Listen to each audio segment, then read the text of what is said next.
Hello, my name is Eric and I'm doing another one of my photography vlogs called One Body, One Lens, One Roll, One Day. I'm here at Buckeye Woods Park at the Chippewa Inlet Trail. Some nice bird watchers and stuff like that come down this path, so might come across a couple of them. I saw one of them walk by earlier. Today's camera, I'm pulling out my Pentax 645N. Still the classic 75. I don't have a different lens for this yet. It is a little humid out here, which means I'm getting some fogging on my lens. I have to clean it before I shoot it because it was in the air conditioning of the house and then the car, and then took it out and a little humidity, so give it a second, it should go away.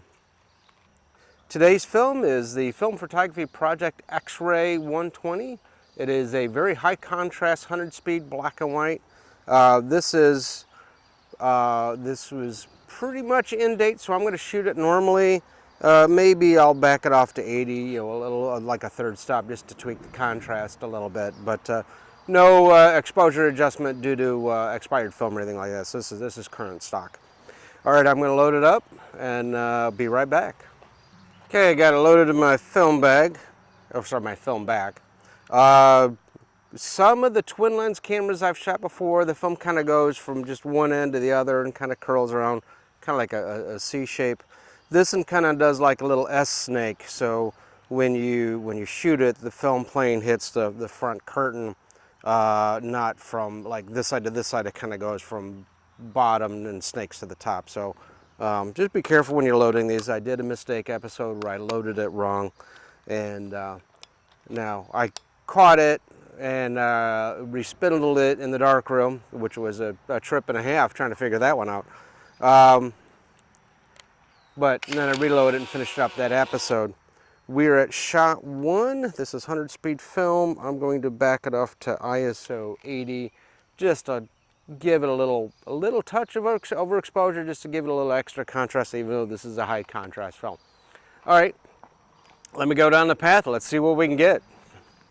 Okay, so underneath the canopy of the trees, and I get some cool shadows and stuff like that, and I got some shots. However, because this is some slow speed film, it's 100 speed film, and I'm pulling it back just to give it a little extra kick in the contrast, so I'm actually shooting at 80, so about a third stop overexposure. But because I'm shooting it so slow, my shutter speeds, even at 2.8 or about a 30th, maybe a 45th of a second, or slower, and I did not bring my tripod. It's actually in the car, probably a good couple hundred yards away. So I did a couple shots in this shadow area. I'm going to go out to where it's nice and bright and sunny and get some better exposures, because roll of 120 and this camera gives me 16 shots. I've shot 5 so far, so hopefully we'll see some cool contrast with the lights and stuff like that. Oh, by the way, it's a nice warm June morning. It's supposed to get kind of hot later on, with possible rain coming in, so I figured I'd get this done early, and then that way I kind of beat the rain, because this guy's not weather sealed. All right, I'm going to go out to the sunny area and get some shots out there. Let's see what I can get.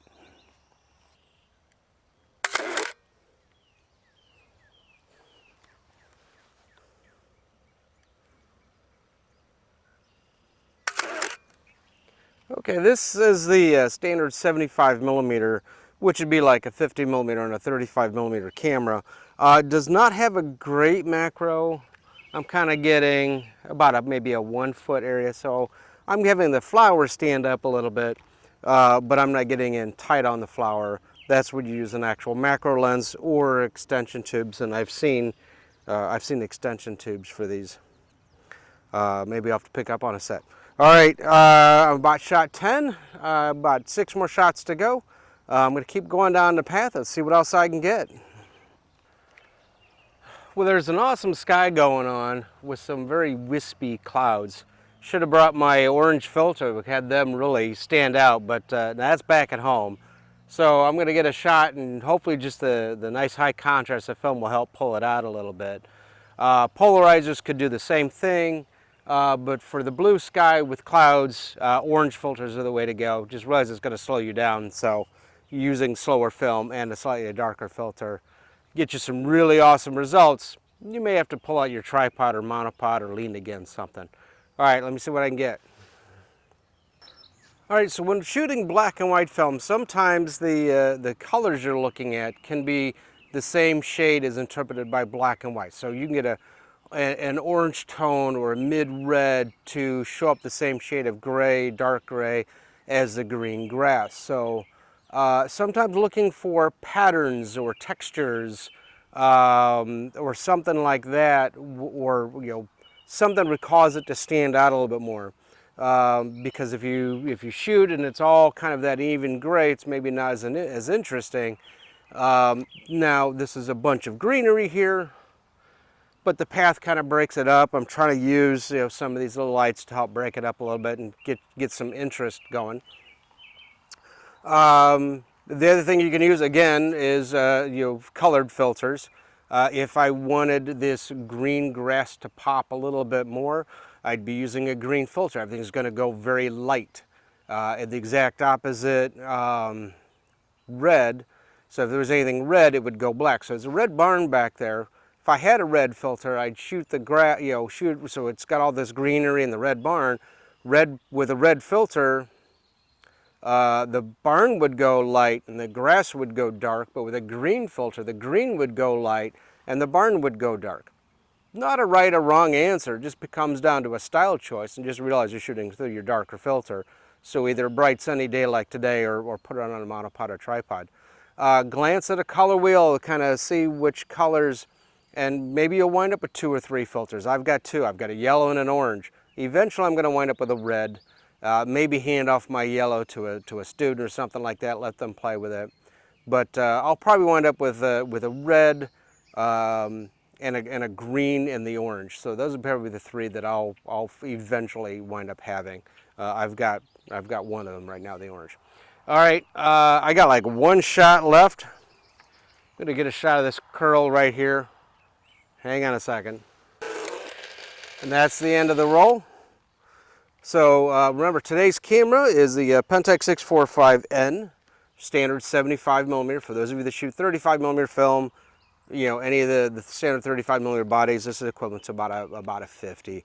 It is a 2.8. Some of the 35mm SLRs, like I've got a Pentax Takamar 1.4, can go a little bit faster. All right, photos will be posted at the end. If you like the results, give them a thumbs up. If you want to see new episodes, they come on about every Friday and every Saturday, so twice a week, about noon Eastern time, but wherever you're at, just subscribe to the channel. You'll see them pop up. You'll get the alert. Feel free to comment if you've liked the film photography project, X-ray film, or any of the other FPP films.